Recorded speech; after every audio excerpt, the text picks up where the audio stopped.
Saabawuliza kye yayita adverse possession.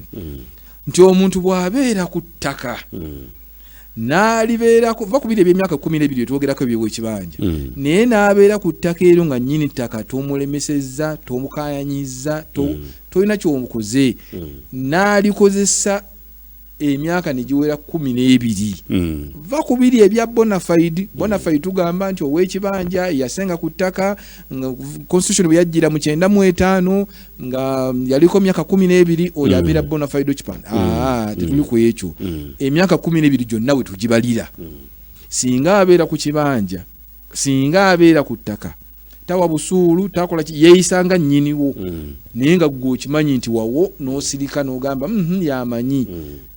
Saabawuliza yalungamya n'agamba omuntu oyo bw'anaaweza emyaka 12 waddembe okugenda wa commissioner wa land registration n'amusaba amuwe ekyapa amukolera ekyapa.